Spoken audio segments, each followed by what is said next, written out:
Hello, it's Bob Gray Sr. Welcome to Ministry Moments. I made a statement last week about Joe Boyd saying to me, he loved that little phrase, staph infection.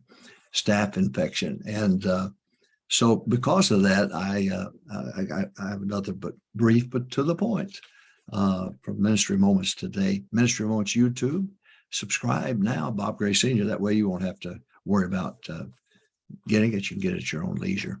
And then you can use your favorite podcast supplier and get it. Or you can go to solvechurchproblems.com and subscribe there, which I wished you would. So we got a lot of great material in there that'll be of help to you. But today I want to talk to you about that term, staph infection. And I had 100 people that the staff with me at Longview Baptist Temple. What great people. And some of them are in heaven now.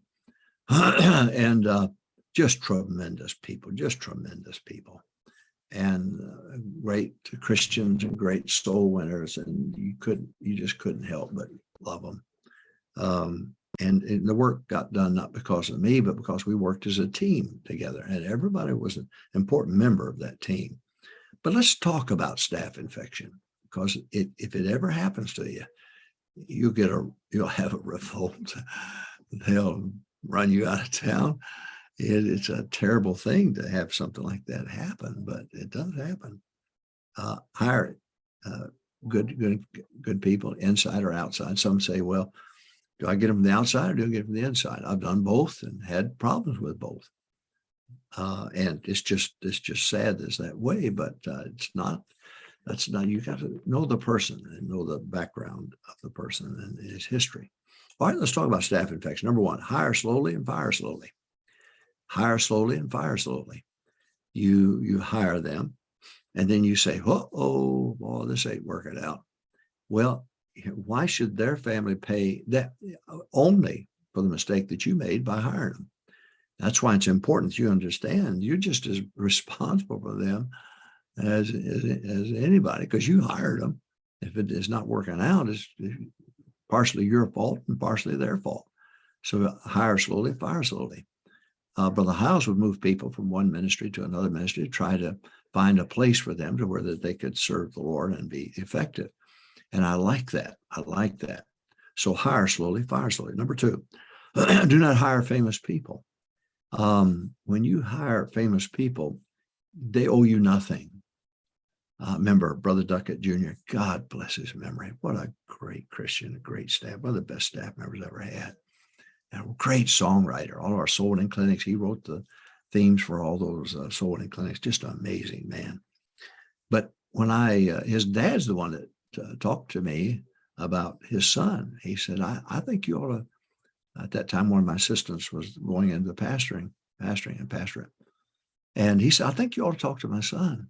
And so I did. I went down and preached for his dad and met with him. And I said, are you sure? I said, he is so good at the music and being an assistant.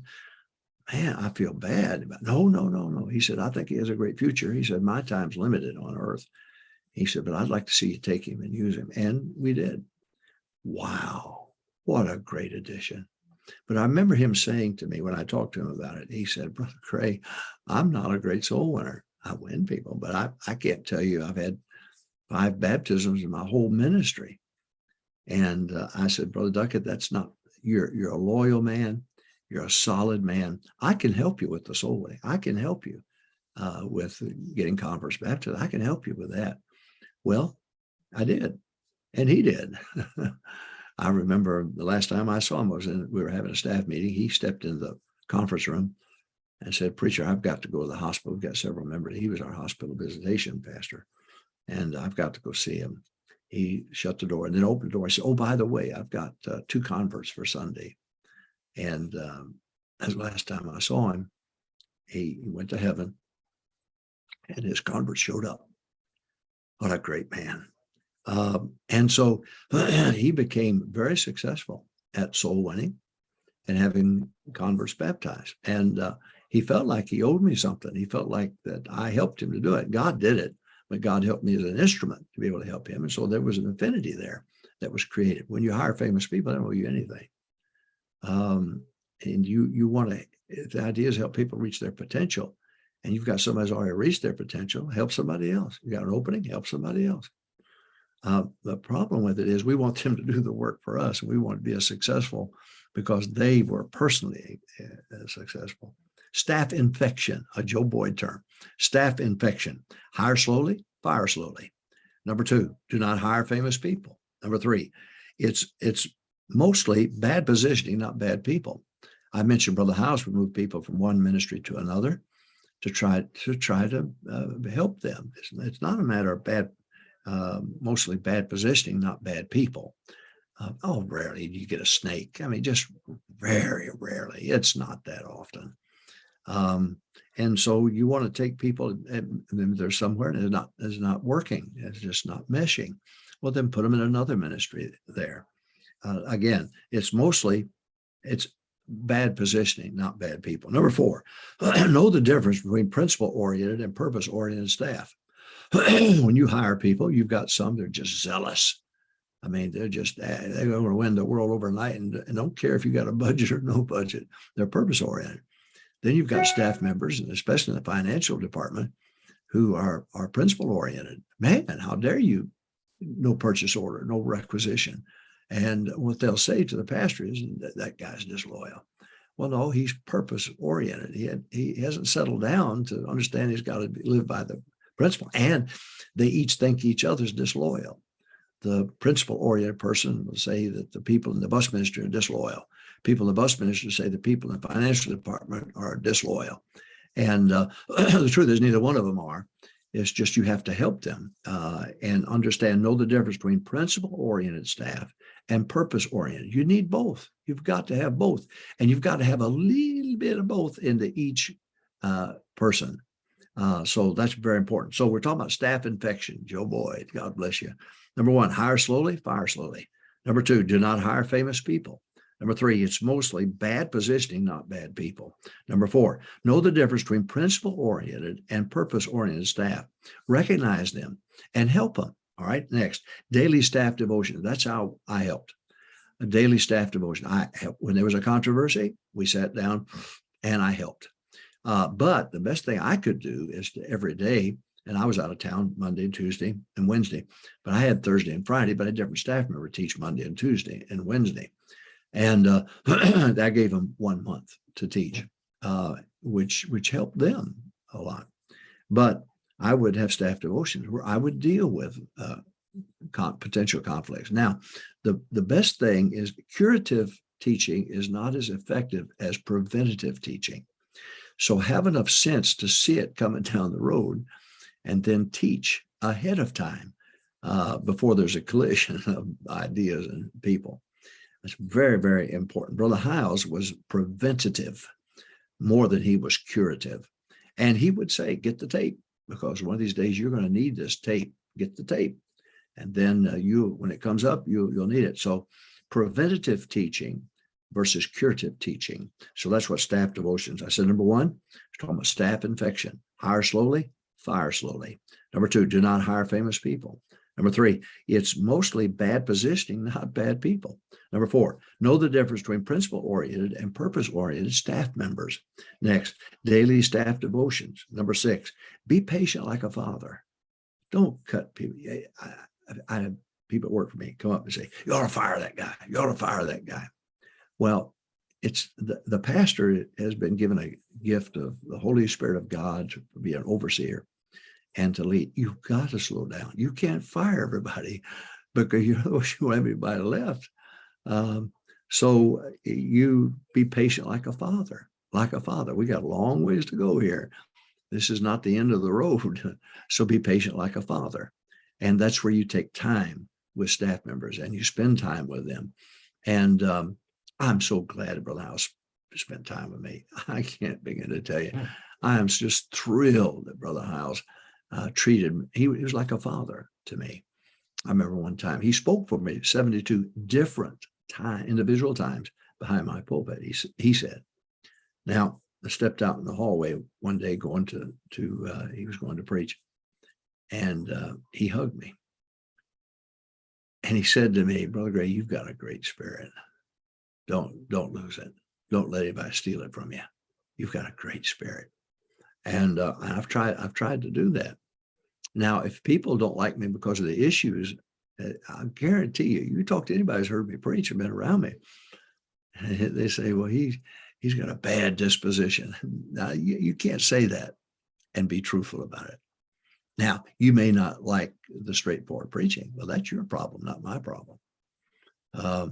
You say, my staff doesn't like you. You know who your staff is? Your wife and your son.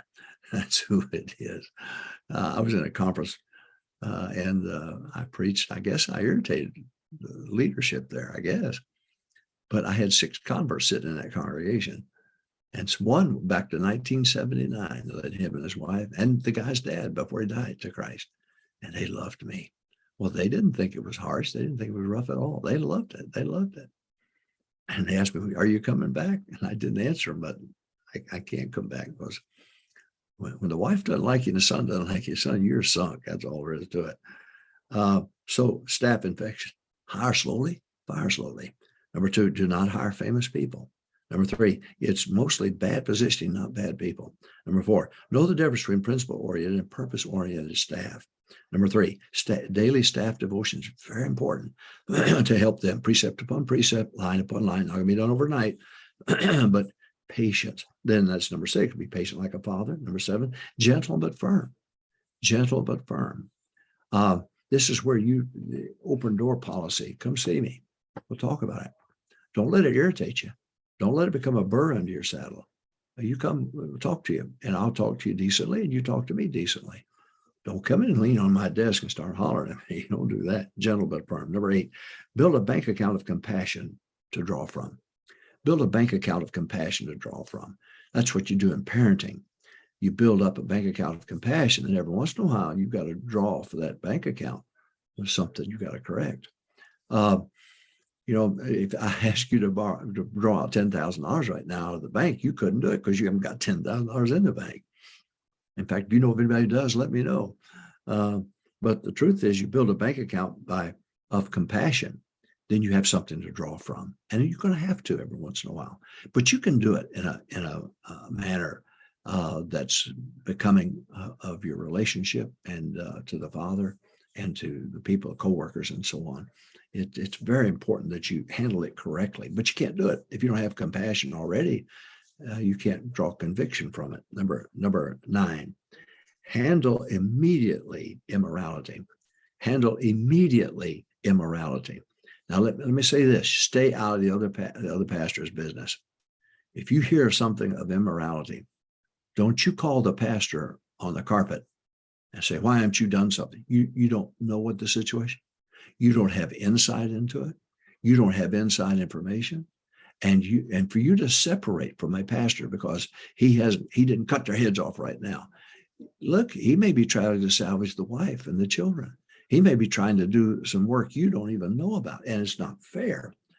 That's why we're independent Baptists.